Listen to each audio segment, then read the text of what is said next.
Hey, what's going on, you beautiful, beautiful people? I hope you all are doing well. Today, we're going to be taking a look at the Kodak Luma 400 portable smart HD projector. That's a mouthful, but just know this thing looks really sweet and it packs a lot of cool features that we're going to look at today. Some of those standout features include the fact that it can project up to a 150-inch screen, it supports direct streaming media, it has DLP technology, Android OS is on board. It supports HDR10 content up to 4K 60Hz, but it is a 720p native output.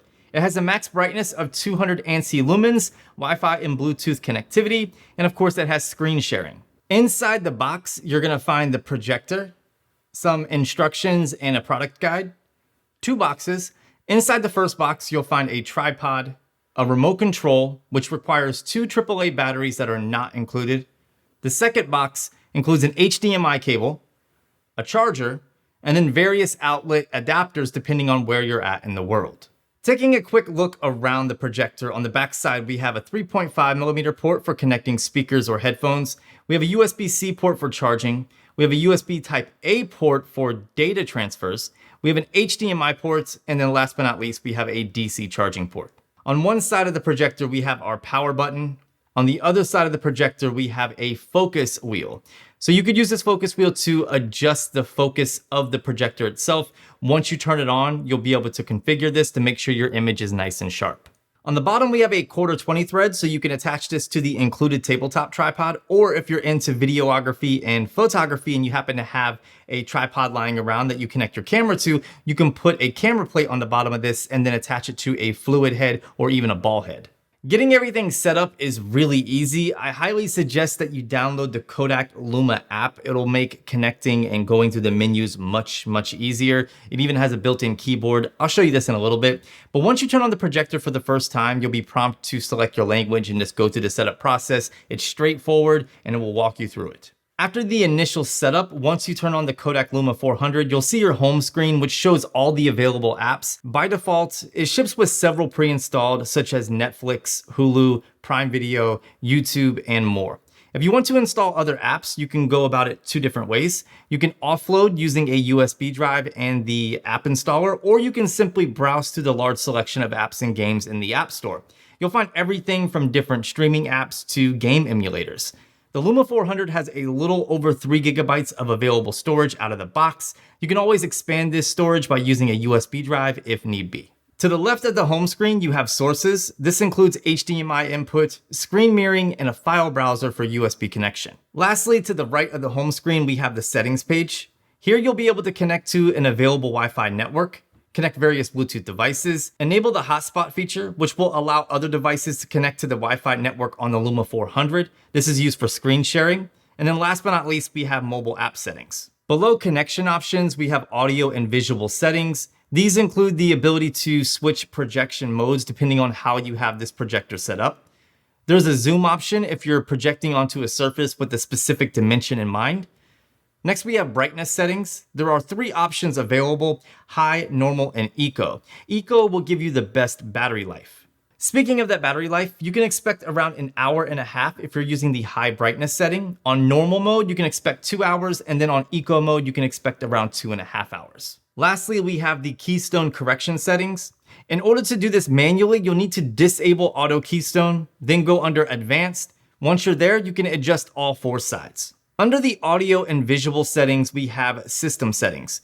These include app manager, storage, date and time, factory reset, and others.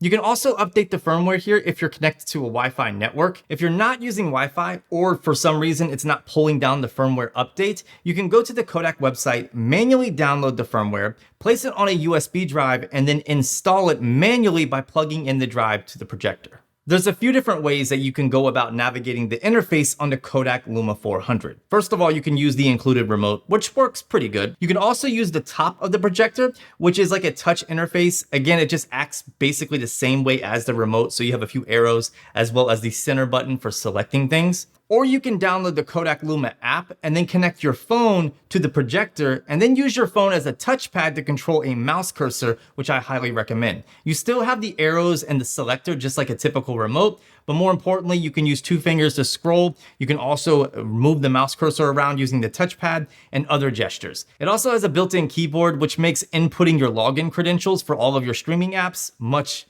easier. So you have plenty of ways to control and go through the interface and select the apps and all that good stuff. So it's really awesome. They're giving you so many different options. Watching movies and shows on the Kodak Luma 400 was really nice. I do wish they added the ability to customize the picture settings. You won't find any of that on this projector, unfortunately, so you can't control things like the color, saturation, sharpness, or contrast.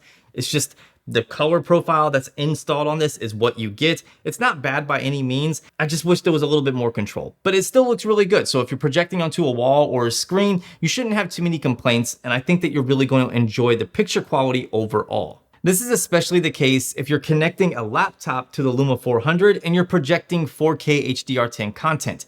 Even though it is a native 720p resolution, it's going to downsample that content and it's going to look pretty good, and you should enjoy the content consumption experience.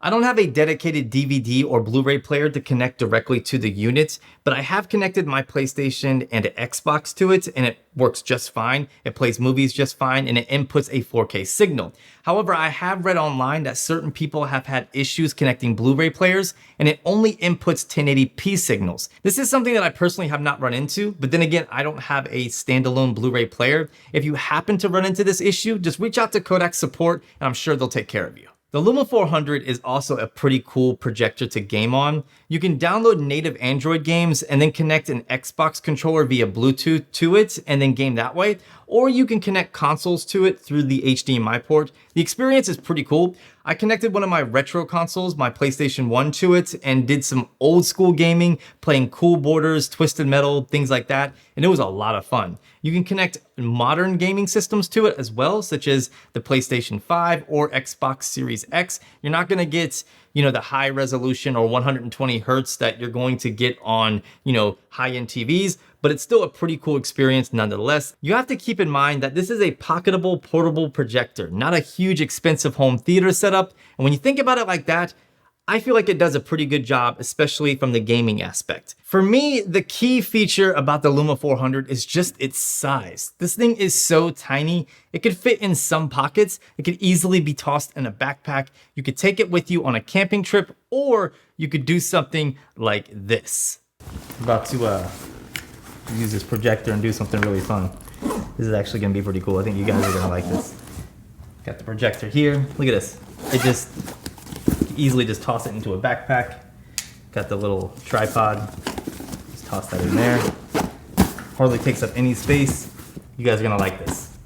Drive-through movie theaters are really hard to find, but my wife loves them. So this is what we're gonna do. We're gonna set up our own mini drive-through movie theater experience using this little projector, because why not? This thing is ultra portable. We're gonna go ahead and attach the tripod and get this thing set up. This is gonna be kind of fun. So this is what we got going on. I have the projector on the tripod, projecting onto the wall right here. And then we're connected to a mobile hotspot on my wife's phone, so that way we have internet. Plus I can control the projector using my phone with the Kodak Luma app. So how cool is this? Now we're gonna get in the car, we're gonna eat some snacks, and we're gonna watch a movie like it was a drive-in movie theater. All right, so we got snacks, we got popcorn, got some drinks, we got a Bluetooth speaker hooked up to it so we can get the audio and check out the picture. And in case you're wondering, the movie that we're watching is, of course, Life. What a classic. What a classic. Personally, I think the Kodak Luma 400 is a pretty cool, ultra compact, portable, stylish projector. It packs tons of smart features, and it provides an image that I think most people won't be disappointed with. Let me know what your thoughts are on the Kodak Luma 400 down in the comment section. If you're in the market for one of these, make sure to check the description. You'll find up-to-date pricing as well as availability. I really like this thing. I think it can make a great gift for somebody, or if you're planning on doing a road trip or camping, this could be the projector to bring. I hope you guys enjoyed this video. If you did, please consider giving it a thumbs up. Subscribe for more videos just like this. If you want to see more projector videos, make sure to hit that thumbs up button so that way I know I'm providing content that you want to see. And other than that, I'll see you beautiful people in the next one.